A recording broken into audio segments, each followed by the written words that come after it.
Hello YouTube, and thank you for joining me today. I hope that you find this video worth your time. I am going to be answering a question today. This question comes from one of my younger subscribers, and I do want to do the best job that I can in answering it. However, I will not be providing a superficial answer. I will be providing a very detailed answer, as I do believe it is worth this effort. If you are not interested, I do understand. I do hope that this video gives a deeper perspective that is normally ignored or misunderstood. So I will do my best to shed some light on this topic.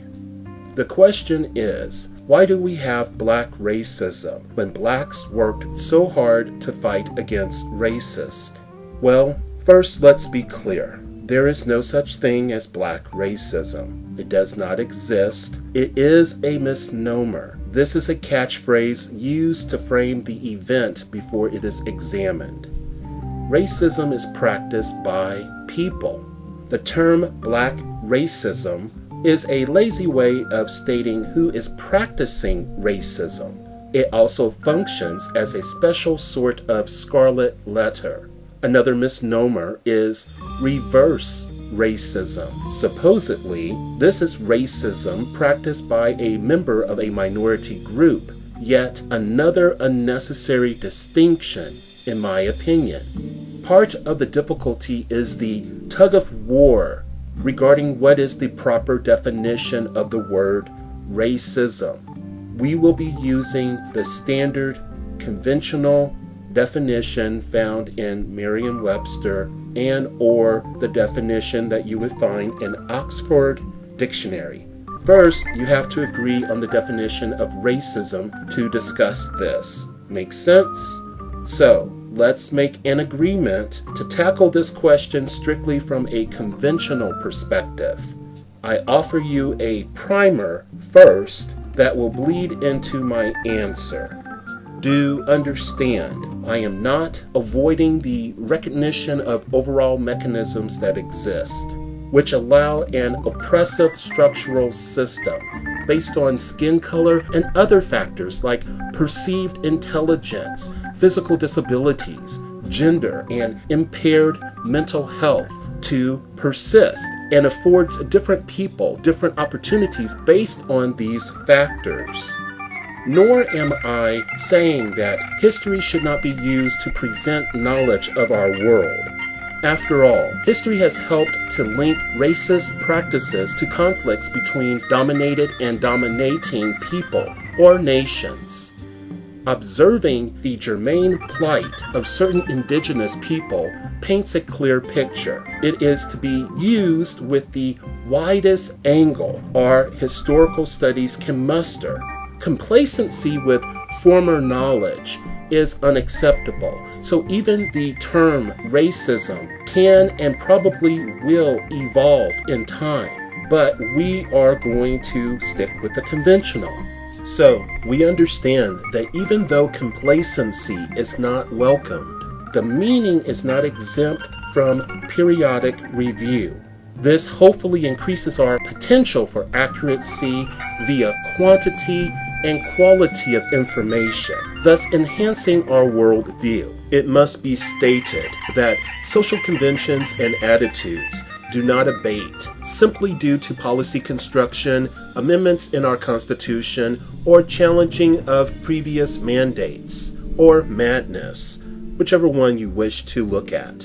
Also, some blacks have legitimate concerns about the welfare of other blacks, and some seek to profit from all types of ills, both past and present, both true and imagined. Just like there are people who profit off of the Holocaust, we can refer to this as the Holocaust industry. The same can be said of certain civil rights ambassadors, modern Afrocentrics, and black nationalists who also stand to profit from their establishment. Profit does not automatically equate to mass collection of legal tender, by the way. There are some not so well-meaning civil rights leaders, professors, lecturers, authors, and others that promote the root of the problem for blacks is tied exclusively or primarily to whites. Notice I said root. So instead of thinking for themselves, some resort to empowering the powerless victim position and reject personal responsibility as part of the answer. Certain blacks believe that the ability to discriminate based on race does not exist due to the fact that ownership of certain power structures are non-existent. Yes, there are people who participate in various power structures, like various types of social infrastructures, corporations, and the legal system. So, since complete ownership is not a reality, and since the power that comes with ownership is not present, then they believe that the ability to discriminate in regards to race is non-existent. To drive the point home, there are no systems under their control which can oppress others. Therefore, they are not capable of generating racism. They do not consider the inferiority factor when making this assessment. They reject personal actions and deflect attention on external power structures. This is a way for them not to accept responsibility for their actions, though they do not see it in this way. It promotes a status, a shield that renders them incapable of being racist. So these select individuals behave without restraint because they have justification for their actions. Some are just filled with hate for various reasons. Again, stressing we cannot dismiss psychological factors and cultural practices. This is true of any group. So while being filled with hate, some need to justify why they detest their tormentors, their alleged tormentors, which to them is always an external factor, in this case mainly white people. Others have been conditioned to reject astute observations made by other black people. They fall into ruts or create hurdles for other black people due to poor choices like parental neglect or lack of educational effort, lack of trade building, or failure to invest in personal gumption.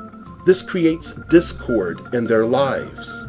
This discord provides fuel for maintaining their worldview and creates a moral superiority which is unearned. This allows these specific people to be an enabler for their own unfounded illusion. Also remember, we are rationalizing beings, not inherently rational. We are also emotional beings, not strictly disciples of logic, reason, and philosophy. As I have stated in former videos, racist attitudes have a logic of its own. So you see, this is something that is not so easily understood, and yet it is all at the same time. You just have to take the time to look deeply. People are people, and they will make their mistakes. Some people just do not like others because of inadequacies that they cannot contend with.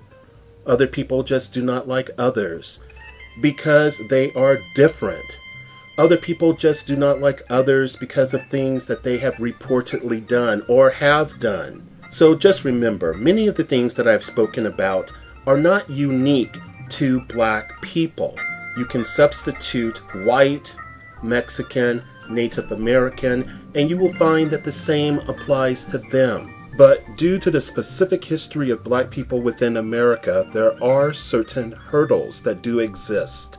I hope this video has served its purpose in answering your question adequately. Thank you for presenting this question for my attention and giving me the opportunity to answer it.